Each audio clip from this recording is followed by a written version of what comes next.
Labas si Coco Pimentel kanina na pinapakinggan natin. Opo. Hindi ko maintindihan. Sabi ni Coco Pimentel, hindi daw dapat in-archive. Kasi pag ni-revive daw, magulo. Oh. Dapat daw, status quo. Coco, ikaw naman ay bar-top notcher. Oh. Ano bang hindi mo naintindihan sa immediately executory? Yun lang ang intindihin nyo. Tapos na ang usapan eh. Kung saan-saan nyo pa pinaiikot. Kaya natatalo ka sa Marikina eh. Nakakonsumi sa'yo mga tao. Paikot-ikot kayo. Iba talaga yung na-appoint ang asawa, parang Coco, sa gobyerno. Nawawala. Bilang diplomat, ano? Nawawala yung sobriety at saka yung logic at pinipilipit lahat ng bagay, maipagtanggulang ang gobyernong nag-appoint sa iyong asawa. Naintindihan naman kita. I feel you, baby. Pero, si Manang Laila, ganun din, di ba? Yung taong noong nag-absuelto siya, ay ang unang-unang pinasalamatan niya, hindi kanyang abogado, hindi yung korte, kundi ang Pangulo. So, alam na. O, pilit na naman itong kaboting ito, ha? Na yun daw ginawa ng Korte Suprema ay naging sanhi ng panghihina ng checks and balances. Paano nangyari yun, Manang Laila? Paano nangyari na nanghina ang foundations of checks and balances? Natakot ka pa, di ba? Nag-sorry ka na sa Supreme Court kung ano na sinabi mo. Nagtago ka pa sa privilege speech para ikaw ay hindi makontempt. Pero meron na rin na nasabi mula sa iyo na pwede na rin for contempt. Idagdag natin to doon sa contempt of court na ginawa mo at tireklamo ka nung hindi mo sinunod yung TRO. Kaya na, we feel you also eh. Hindi mo naman ginagalang kahit kailan ang Korte Suprema. Di ba yung TRO? Di ba? Hindi mo naman ginagalang yung batas, di ba? Sinabi na kapag ang abogado, they should lead exemplary lives. Maging uliran sa mga mamamayan. Anong ginawa mo? Nakiapid ka sa may asawa. Di ba? Kaya na iintindihan namin kung bakit hindi mo ginagalang ang batas. Bago i-analyze mo naman kasi yung sinasabi mong ang impeachment ay mahirap nang gawin. Hindi po mahirap gawin. Lalo ngang pinadali para wala ng question-question. Tuparin nyo lamang yung due process requirements. Ano bang mahirap gawin? Ano bang sinasabi ng Korte Suprema para ang impeachment ay maisulong? Unang-una, huwag kang lumabag sa one-year rule. Nasa Constitution yun. Yes. Number 2, sumunod ka sa due process. Nasa Constitution din yan, Manang Laila. Di ba human rights chairman ka dati ng Human Rights Commission? Ba't ayaw mong sundin yung human rights, yung due process clause ng Constitution? Kailangan lamang naman bago magbotohan kung i-impeach o hindi, ay bigyan ng kopya ang bawat congressman. Kopya ng articles of impeachment at yung mga ebidensya. Ayun. Due process eh. Doon sa committee hearing, dapat din bigyan ng taon na madinig yung ini-impeach na tao. Natatandaan mo, Manang Laila, noong hinihiring yung usapin tungkol sa bilibid drug trade na ikaw ang involved. Ilang beses kang pinadalhan ng Committee on Justice sa pamumuno ni late Congressman Ray Umali. Binigyan ka ng pagkakataon na ikaw ay dumalaroon either by yourself or through a lawyer para pagtanggol ang sarili mo. Hindi ka dumadalo, pero pinigyan ka ng pagkakataon. Ng chance. Yeah. Noong nagkaroon ng preliminary investigation, on record yan, hindi ka sumagot, kinwestiyon mo yung jurisdiction ng DOJ and then later on ng Regional Trial Court. Sabi mo, dapat sandigang bayan. Hindi ka sumagot. Kayabangan mo, yan ang nangyari, di nakulong ka. Na-absuelto ka. Dahil yung recantation that I strongly disagree with, pero ginagalang ko yun. Okay, pero the fact remains, ikaw nga hindi mo rin ginalang ang Supreme Court. Di ba nag-forum shopping ka, kinagalitan ka? Kasi nag-file ka ng motion to quash sa RTC, nag-file ka ng certiorari sa CA, nag-file ka pa ng certiorari sa Korte Suprema, sabay-sabay. You engage in forum shopping, which is contempt of court pag deliberate. Oh. Kaya naintindihan ko na wala kang paggalang talaga sa mga hukuma natin. Oh, okay lang 'yan. Pero ikaw naman ay abogada, ano ba namang excuse mo na hindi mo alam ang batas? Immediately executory nga. Coco, Laila, immediately executory. Babagalan ko, immediately, ibig sabihin, agad-agad, Yes. executory, dapat ipatupad. Yes. I-combine natin, immediately, executory, agad-agad, dapat ipatupad. Yeah. Okay, ha? Okay, naintindihan niyo po yun. Madali lang po eh. Hindi bali na si Senator Juan Bol. Okay lang 'yon. Hindi naman abogado 'yon, pwede na. Hindi bali na si Risa. Dahil 'yon binabasa lang niya kung anong ipasa sa kanya. Kamali yung nagpasa, nagkamali din siya. Oh, yan. Oo. Hindi bali si Bam Aquino. Hindi bali na 'yan. Oh. Kayo ay mga abogado, haller.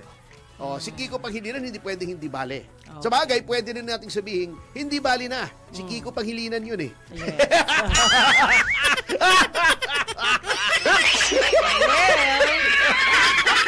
Pero attorney, congratulations pala sa'yo. Ayan. Bakit? Anong ginawa ko? Ay, hindi. Kasi dati, kayo po ay PDP spokesperson ng impeachment court lamang. And now, hindi na ang buong grupo na ng PDP, right? Ay, hindi ako spokesman. Ano Deputy. po? Deputy spokesman. Ayan, pakipaliwanag may boss nga. May boss ako, si Attorney Raul Lambino. Lambino, ayan. Oo, so May nagtatanong. Yes, assistant lang ako, assistant. Assistant. Sidekick Okay. lang, jalalay. Oo. Pag meron siyang gustong pasabi at busy siya, Opo. akong uutusan niya. Siyempre, kukonsultahin natin siya at ang ating acting chairman, si Secretary Alcusi, at yung mga party elders, yung tatlong senador. Opo. Siyempre, partido yan dapat accurate. Yung sasabihin ko, yun ang saloobin ng partido. Hindi ko sariling saloobin. Ayun. Ay, maganda. Tama. So, actually, ang katotohanan niyan ay ganito, wala silang mauto na gumawa ng trabaho ng walang bayad na mahirap. Ako na nga nauto nila. Biro lang po yun. Biro lang yun. Biruan lang namin yun sa loob ng partido. Totoo niyan, it's always a pleasure and an honor to serve the party na ang pinuno ay ang dating Pangulong Rodrigo Duterte. Oh, Yan, okay. yeah. Pero attorney, at least hindi ka fake news. Oo Hindi ka naman. gumagawa ng pansarili lamang. Ay, hindi. May- Tayo naman ay basta kung Straight to the ayos point. ng bayan. Yes. Katulad niya, kahit papano ay tinatablan pa rin pala pag malakas ang ingay. Sino? Ang ating pamahalaan. Kita mo naman, eto buti na lang tayo ay nag-iingay. Sabi nila noon, Yes. tayo ay dakdak ng dakdak. Eto may epekto na mga kasama, yung kadadakdak natin, yung akap! At yung lagi nating pinupunang akap, nasabi natin ay pork barrel. Yan ang akap ay wala na. Di ba? Ayun. Palakpakan. Congratulations. Eto palang akap, kung susuriin mo, in the last 2 years, 26 billion ang nakonsumo nitong akap. Yan. Ngunit sa National Expenditure Program na sinumite Opo. ng tanggapan ng Pangulo ng Pilipinas sa mababang kapulungan, kung saan nanggagaling ang lahat ng appropriations, ay wala na. As in zero, bokya ang akap.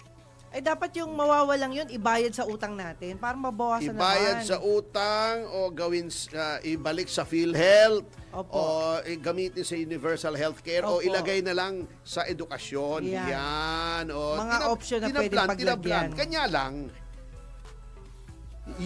at saka ito pang maganda. Opo. Yung natitirang akap na hindi nagastos, kasi nga ingay-ingay na, di ba? Nag-ingay na tayong mga concerned citizens, ay ibabalik na sa general fund, sa Ayun. National Treasurer. Treasury. Okay. Ngunit, kaiingat pa rin tayo.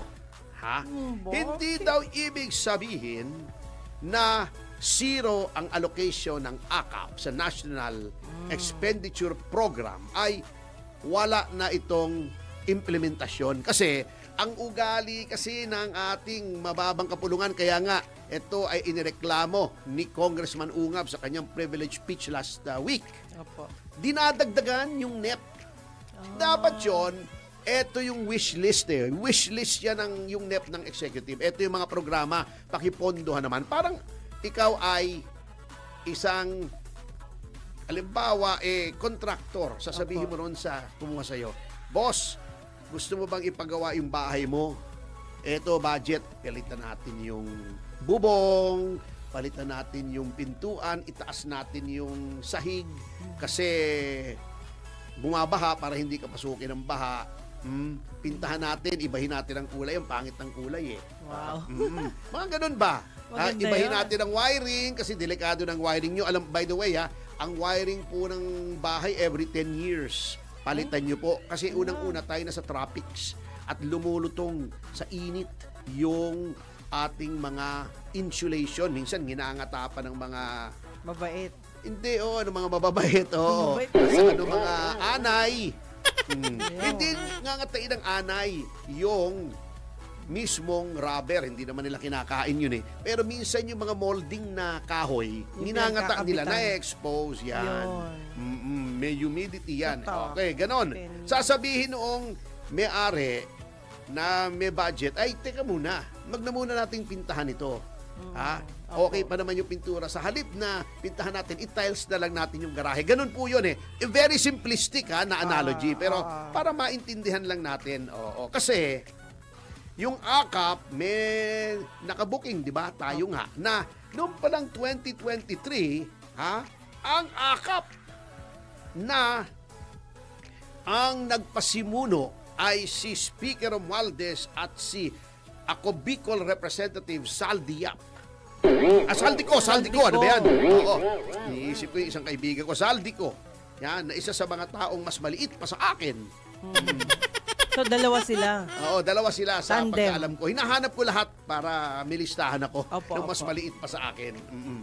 Ilagay, kaya lang, mga lalaki lang. Opo. Dati nasa listahan si Gia Rafael. Kanya lang tinanggal ko na kasi dapat lalaki lang. Lalaki lang. Ay, listahan mo Eto palang aga.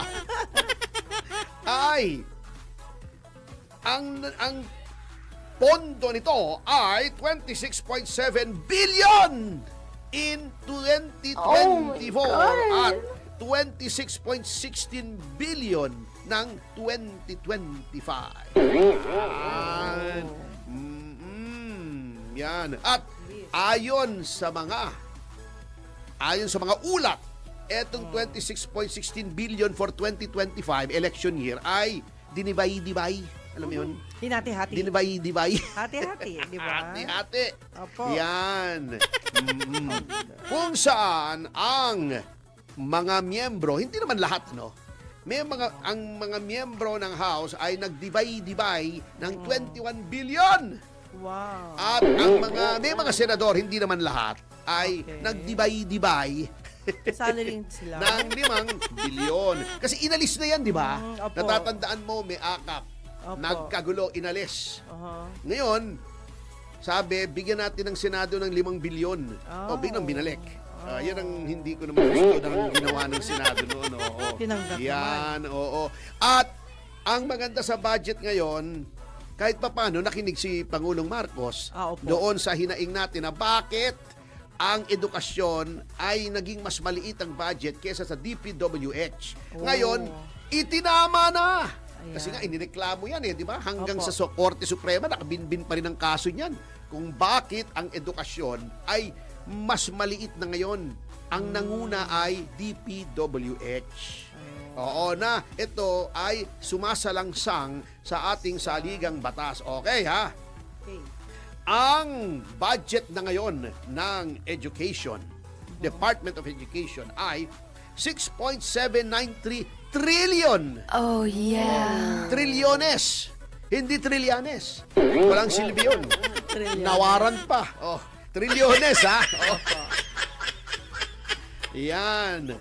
Kung saan ang 928.5 billion ay direktang nakalaan para sa DepEd. Yan. Wow, palakpakan natin yan. Inayos na. Yan, ayos. Susunod na lamang ang DPWH. Malaki pa rin. Kasi alam mo naman kung bakit.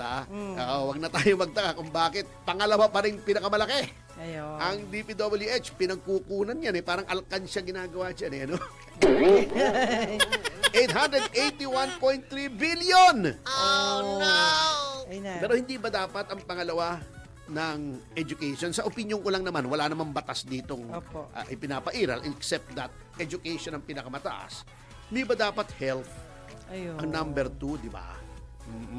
Kasi maganda nga ang kalsada mo, may mga tulay ka nga, hindi ka naman makalakad dahil may sakit ka, aanhin mo, di ba? Hindi ka naman makalabas ng bahay. Yun lang. Pero eto ang layo. Ang layo. 320.5 billion. Yan. Ang inilaan sa PhilHealth.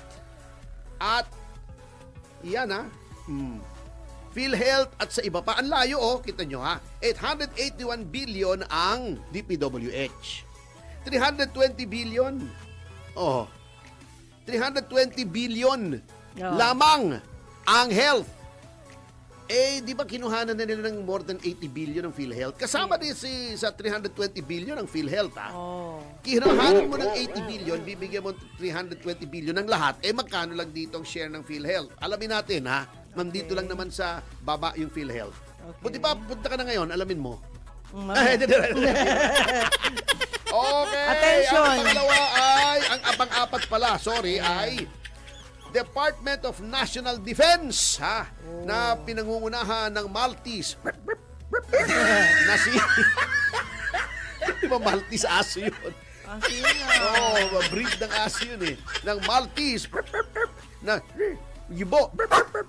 Gibo Sidoro. Yan, okay. Pagkatapos ng DNBI, DILG, agriculture, ang baba rin ng agriculture. Yan ang mga importante kasi. Yung agriculture at ang health. Social welfare, ang baba rin. 227 billion. Ito transportation, 198 billion. Judiciary, 67 billion. Kaya ang administration of justice natin dito, napakasama. Ayaw pambigyan ng fiscal autonomy na ang ating mga hukuma. Napakagalante nila sa DPWH. Napakagalante nila sa mga contractors. Na di umano daw ay kasama doon yung mga kongresista. Pero pagdating sa judiciary, napakakuripot ninyo. At ang kulelat, yung labor, yung ating mga manggagawa, nangamote na naman, at mga migrante. Hindi yung migranteng sinabi natin kahapon na may kaugnayan according to intelligence report sa mga underground movements, mga ugmo, underground mass organizations. Yan. At kung ito ay masusunod, itong NEP, ay ito, so far, ang pinakamalaking magiging budget ng ating bansa. 2026. Yung 2025, malaki rin at, di ba, sabi nila, ito yung pinakamasama, pinakakurap, pinakawalang kwentang budget na question nga ni Atty. Vic Rodriguez sa Korte Suprema. Yan. Ngayon, sana naman ayusin na nila ito. Ayun na, sumisipa na yung mga ibang tao. Si Toby Chanko, di ba? Sinabi niya, mahirap daw yung ginagawa kasi meron daw yung BICAM. Yung BICAM naman, lahat naman may BICAM, of course, di ba? Kasi may House version ng isang panukalang batas, may Senate version. I-reconcile mo yan. Okay. Ang tawag doon, bicameral committee. May galing sa House, may galing sa Senate. Pero ang problema, sabi ni Congressman Tiangco, pambihira naman, pagka-approve ng BICAM, meron pang small committee. Yung small committee, may power siya na mag-amyenda nung inaprubahan ng BICAM. 4 na tao lang yun. Doon nila ina-identify na doon ang galing yung sa 2025 na mga insertions. Kung kaya nga, nagdemanda kami kina speaker. Natatandaan nyo, Opo. earlier this year. Sinasabi namin, although, syempre, hindi sila mismo mag-i-insert doon. It must have been made under their direct control and supervision. Yun ang sinasabi namin. Yun ang nangyari. At ang problema pa, meron pa rin, lumiit lang. Pero meron pa rin yung unprogrammed funds, doon nang gagaling ang corruption sa unprogrammed. Niliitan lang nila. Eto may 249.98 billion pa rin. Mas malaki pa sa budget ng DSWD. Opo. Can you imagine? Unprogrammed. Ito ang mahirap Yung unprogrammed can be anything Parang blank check yan Di ba? Although lumiit siya kesa sa dating unprogrammed na 363 billion, malaki pa rin. Meron pa rin. Malabo yan Although, yung unprogrammed naman, hindi naman yan automatically nag-implement unless pondohan. Opo. Pero laging pinopondohan Paano? Sino makikinabang? Alam na natin. Alam na. Anyway, magpapatuloy po ang ating pag-aaral, mga magulang at mga kapatid, sa pagbabalik ng Yes, Yes, Yo, Topacio! Sa mga